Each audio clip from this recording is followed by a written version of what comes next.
I appreciate the opportunity to come tonight to talk about energy and the environment. I especially want to thank the Locke Foundation for setting this up.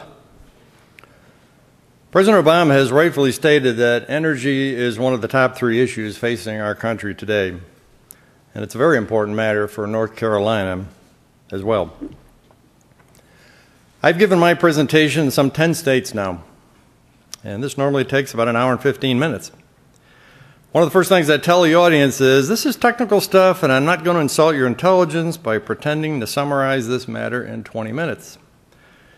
So today, on my part, I'm going to summarize this in 20 minutes. The good news is the full presentation is available on the internet, so you can go online at your own convenience, go through it at your own pace, and research the references that are provided there. In addition, at the end, we'll stay as long as you like to answer any questions you have. Feel free to email me if you think of something later. Please remember here, I'm a scientist, not a professional speaker. This is my view of giving talks like this. I have several other quotes from Churchill and the other presentations. See, I'll bet some of you didn't think physicists had a sense of humor, right? My expectation isn't that you're going to know all this by the end of my talk. What I do hope, though, is that it will get you thinking. All I ask is to be open-minded. Just in case you want to quote me, and I'm sure there are people who will be, here's what's necessary to say.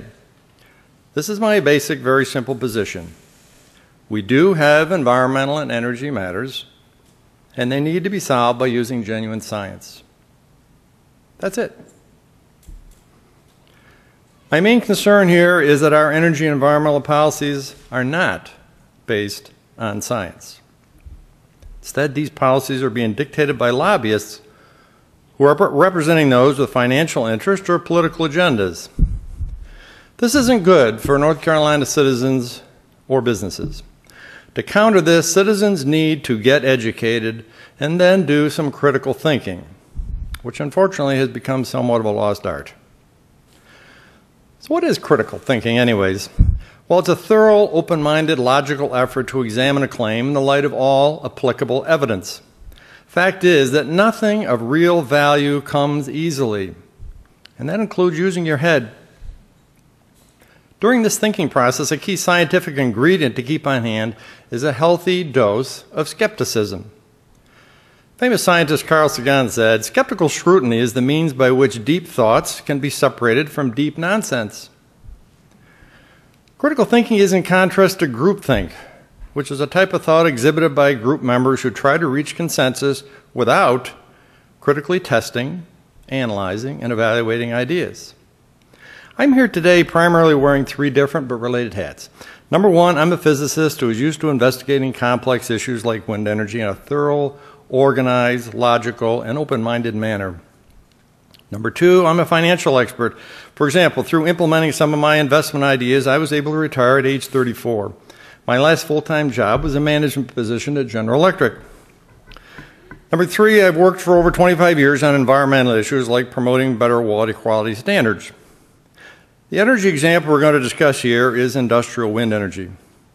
When I first heard about wind energy, I was a supporter. Now, after doing some research and critical thinking, not so much. Fundamental reason for my opposition is very simple. Industrial wind energy fails to deliver the goods. By this I mean it's not a technically sound solution to provide us electricity or to meaningfully reduce global warming.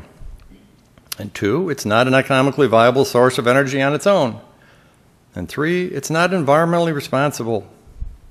These 3 basic criteria haven't been selected to make wind power look bad, but are what should be used to evaluate the legitimacy of any proposed new alternative source of energy.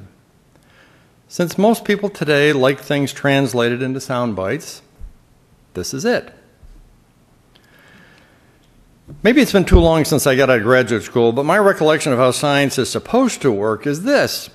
When a new idea is proposed as a potential solution of a problem, it's up to the solution proponents to prove its efficacy, not the other way around.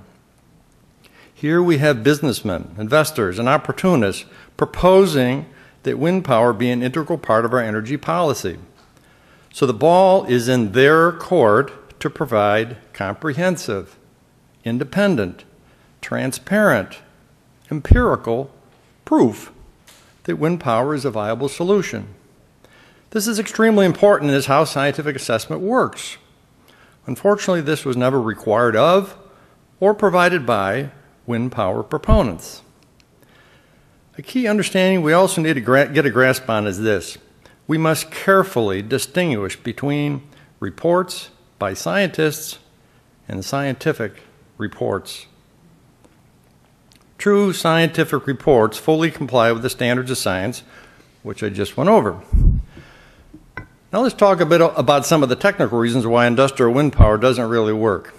First, practical use of electricity in the late 1800s is generally attributable to Thomas Edison. Of course, there were actually dozens of other people who contributed to make commercial electricity a reality, and there were a lot of substantial hurdles to overcome. One of the initial primary issues was, where was this electricity going to come from? For the first 100+ years, there were 6 guiding principal requirements that were adopted for commercial electricity generators. These are what you see here. We'll go through each of these in a minute. These criteria became the basis for what developed into the most successful grid system on the planet, and which has a large amount to do with our country's economic success. Over time, what resulted from these assessments was that we selected the following sources to provide commercial electricity for us: coal, nuclear, natural gas, hydro, and oil. I've also added renewables to give you some perspective on that. Note that, as Daren said, each of the current conventional sources meet all of the above 6 essential requirements, and if they don't, like oil, if it gets to be more expensive, then they get replaced by conventional sources that do meet all the criteria. That's how the market works when left on its own. As a result, today and 100 years from now, these conventional sources can provide all of the electrical needs of our society and continue to meet all 6 criteria. Note also that all of the primary conventional sources use homegrown energy. There is essentially no foreign dependence for any of these. In other words, regarding electrical power generation, we have always been energy independent. So what's the problem? The problem is that a new element has been added to the list of requirements for electrical power sources: environmental impact. And the current #1 environmental impact consideration is greenhouse gas emissions, especially CO2. So why has this joined the Big 6? Well, it's a direct result of the current debate on global warming. The important point is that whether you believe in the global warming theory or not is irrelevant here, as the conclusion is still the same. Wind energy doesn't deliver the goods. In any case, in response to intense political pressure from lobbyists, our state government has acquiesced to make CO2 emissions an additional criteria. Fundamentally changing an extremely successful 100-plus-year-old electrical system is seriously disturbing.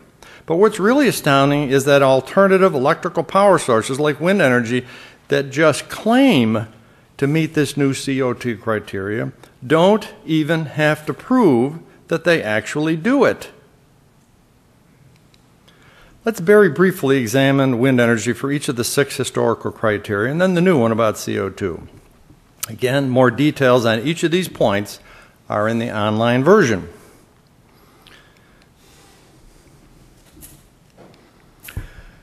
So #1, does wind energy provide large amounts of electricity? Yes, it could. However, its effectiveness is second-rate. For instance, because of the wide fluctuations of wind, it typically produces less than 30% of its nameplate capacity. Here are New York State figures for 2010, showing that an average of less than 23% capacity factor. And a recent study concluded that this percentage drops some every year. This problem is made worse by the fact there is no practical and economical way to store electricity produced for later use.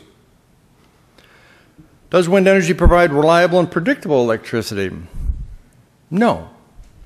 Despite the wind industry's absolute best efforts, it is not reliable or predictable compared to the standards of our other conventional electrical sources.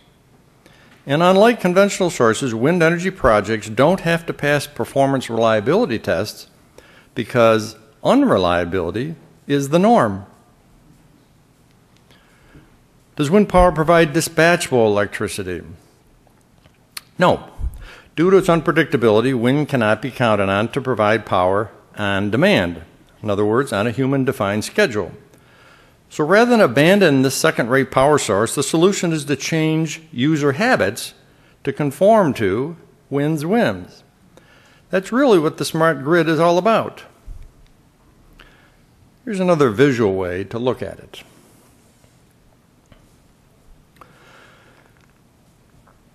Does wind power provide one or more of the grid demand elements? No, the brief answer is it does not truly provide base load, load following, or peak load power. Remember that electricity must be used immediately and that supply and demand must be balanced every second. All of this is explained in much more detail in the online version. Is wind power compact? No, to even approximate the nameplate power of a conventional facility like nuclear takes well over 1,000 times the area. Promoters are trying to convince politicians that wind power can have some real capacity value, which is an important grid ingredient. Their tinker-toy trick is to try to connect multiple wind projects spread over vast areas. This amounts to massive redundancy, which completely undermines the objective to be a concentrated power source. Their proposal is to build the same capacity, serving the same market in several different places, and then, when that inevitably fails, build more. The two Australian slides show that it simply doesn't work. This idea is something like you buying 10 cheap cars, figuring that one of them will likely work when you need it. Not only would this be a huge pain to work with, but it would cost you much more money than buying one quality vehicle, to the expense of extra storage, insurance, etc. Does wind power provide economical electricity? No, again. It's considerably more expensive than any of our prime conventional sources. I'll spend a bit more time on this element as I'm sure you're interested in the economics. Let's look at wind energy from 3 financial perspectives. We'll start by considering total cost to run the power plant. I'm referencing here a 2009 study by the federal government which is based on each source generating the same amount of electricity. As you can see, the federal government says nuclear has the lowest total cost and wind the highest. Note that the wind power figures do not include other extras it requires, like augmenting generation, additional transmission lines likely needed, etc. Bottom line is that wind energy is much worse than it appears here. The second cost is taxpayer perspective on subsidies. Costs reported by wind energy lobbyists usually ignore the enormous amounts of financial incentives they received beforehand. This 2011 EIA report of just some of the federal subsidies shows the stark differences in subsidies per megawatt hour of electricity produced. Here are the totals for the same data. Note that the 2010 federal subsidies for wind energy exceeded the 2010 federal subsidies for all conventional sources of electricity combined. To get a more accurate picture of this situation, we also have to look at state incentives, which are in addition to the federal ones. So there's an even greater discrepancy here.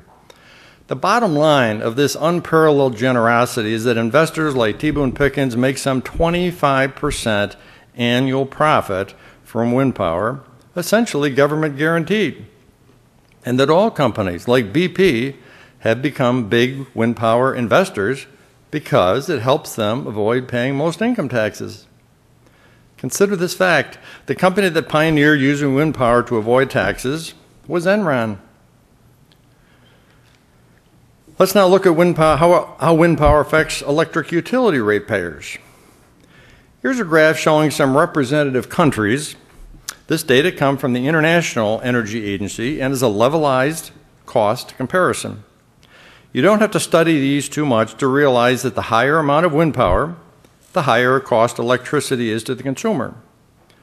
Denmark holds the distinction of having the highest percentage of wind power implementation in the developed world, while also having the highest cost of electricity. Strangely, when you read that Denmark has been successful with wind power, you almost never hear that their residential electricity rate is over 3 times what ours is. I also want you to see the ratepayer cost of electricity for these same countries compared to their use of what I'm calling good renewables, primary ones being hydroelectric, geothermal, and nuclear. Not surprising, it's again an almost perfect correlation. This time in the opposite direction. The more good renewables used, the green part, the lower the cost to consumers. This is not the direction we're going in. Are higher electricity rates just a financial burden? No, not really. This slide shows there is a strong correlation with quality of life and the cost of electricity. By making energy more expensive, we are going backwards. Okay, does wind power make a consequential reduction to CO2? Well, the answer is no. Despite over 100,000 industrial wind machines covering the planet, no fossil fuel plants have closed, many new ones have been built, and many more are in the offing. And despite this large number, 100,000 plus, no scientific study has ever proven that wind power saves a meaningful amount of CO2. In fact, the most independent scientific study done by the National Academy of Sciences says the opposite. Their 2007 report concludes that, assuming the most optimistic circumstances, the U.S. CO2 savings by 2020 will be at about 1.8%. This is a trivial amount. These 2 slides will try to help you see CO2 in a different perspective. For instance, what you don't hear from the media is that over 90% of all the CO2 saved in the last 35 years is due to using nuclear power. Very little due to renewables. And see how the cost of saving CO2 compares. This analysis concluded that the cost for wind energy to save a pound of CO2 is 13 times the cost of nuclear power.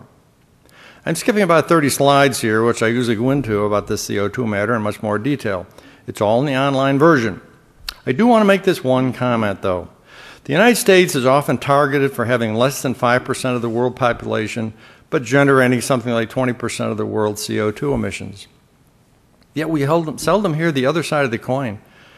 For instance, the United States produces some 30% of the world's gross domestic products and over 35% of the world's food. We feed, clothe, house, and protect the world, which anti-Americans are now trying to penalize us for. The question is, why are we going down along with this scheme? Why is the U.S. on a path to spend several $1 trillion on an electrical source that fails 5 out of 6 of our historically important power generation criteria and has no genuine scientific proof that it even meets this new emissions criteria? Primary reason we're going down this wasteful path is no surprise. It's all about the money. Lobbyists for businesses and parties who want a piece of these trillions of dollars are leaving no stone unturned. The inescapable conclusion from looking at the science is that wind energy will not be an acceptable source until all 7 criteria are met. Because that's not even close to happening, wind power is not a legitimate part of any serious energy solution. The unfortunate tactic that several states, including North Carolina with Senate Bill 3, are using is to effectively force utilities companies to use wind power. And it's called the Renewable Portfolio Standard, RPS. This law mandates that state utilities use some artificial percentage of renewables by some arbitrary date. An RPS makes as much sense as does an edict mandating that a certain percentage of our trucks and automobiles must be operated by horsepower in a few years. There could be many justifications for this. For instance, it would save considerable CO2 emissions from fossil fuel. It would create a lot of jobs and economic development and have North Carolina be more energy independent, etc. These are the same arguments lobbyists use to promote a renewable energy standard. The difference in this case for horses is that these arguments would actually be true. But consider the enormous consequences of such an arbitrary government mandate. For instance, if you and your business had to use horsepower for transportation, everything would change, and very little of it would be better for you. We went away from horsepower to become a modern society. We abandoned wind power for exactly the same reasons. Now the government is trying to tell us to go backwards. Again, all due to lobbyists. Some utilities are speaking out about this. In New York State, where they are further down this dead-end RPS road, the state has actually done some studies. One conclusion was that it cost New York State citizens some $250,000 for every dollar of environmental benefit. The summary of the whole RPS fiasco in New York State citizens is that New York State citizens are paying out something like $2 billion with almost nothing to show for it. This slide is a good representation of what the RPS really is. Here's a worthwhile way to look at our energy option. It's an important point to understand is that there is no such thing as wind energy by itself. Unlike any conventional source, it must be paired with a full-time augmenting power source. For a variety of reasons, this is usually gas. So all comparisons, like costs, must be with wind plus gas package. Here is a sample summary. Looking at how these choices stack up, is there really any question as to which is the better way to go? Does it make sense to spend these amounts, have these problematic impacts, with so little benefit? I think not. We can come up with a much better plan if we base it on science. Does wind power's abysmal failure mean that all other renewables are as bad? No, not at all. Each proposed new power source needs to be objectively evaluated independently using scientific methodology. From the scientific research I've seen, industrial geothermal holds significant promise. There are many other good ideas out there in the energy field, but most of them are being ignored either because people are of the erroneous belief that wind power will do the job, or because there just isn't any money left over after wind power sucks up almost every subsidy dollar available. One example of these ideas is to look closely at what's called delivered efficiency.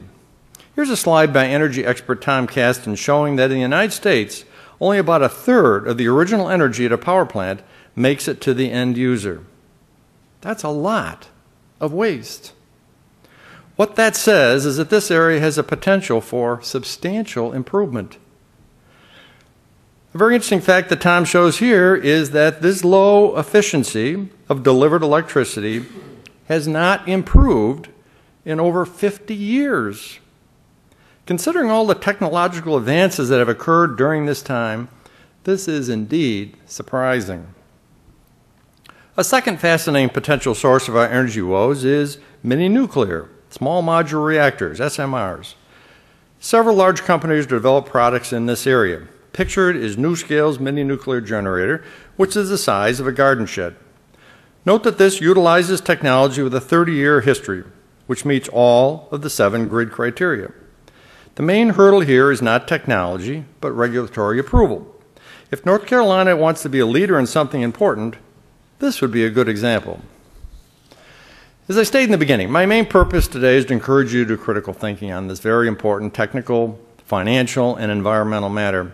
Once you start such thinking, you'll soon realize that non-scientific solutions, like an RPS, are nonsense. Because of the enormous amounts of money involved, we are arrayed against some very formidable forces. And the last thing they want you to do is critical thinking. To sell wind power to you, they've hired Madison Avenue marketers to pull out all the stops. Most disturbingly, the very essence of science is under a frontal assault by these profiteers. The lobbyists realize that their scheme needs the appearance of some scientific support. Since it isn't there legitimately, their solution is to simply make it up. They have now infiltrated our universities and our national academies with the intent of producing bogus reports that, to the average citizen, look scientific. A key ingredient of their campaign, though, is a disavowal of the scientific method and a substitution of scientific consensus. I'm no fan of big oil, but I can tell you as a longtime environmentalist that the bigger threat is from environmentalists who have taken their eye off the ball. Just look at this graph of the number of national environmental laws. This has obviously gotten out of hand. So, be very wary of Pied Piper profiteers. They are bombarding us with incessant, very clever propaganda. They full well know if enough baloney is thrown against the wall, something will likely stick.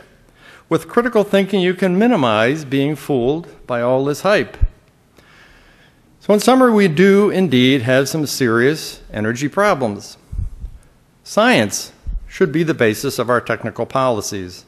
There is no more cost-effective position we can take than to insist that our energy and environmental policies be based on true, sound science.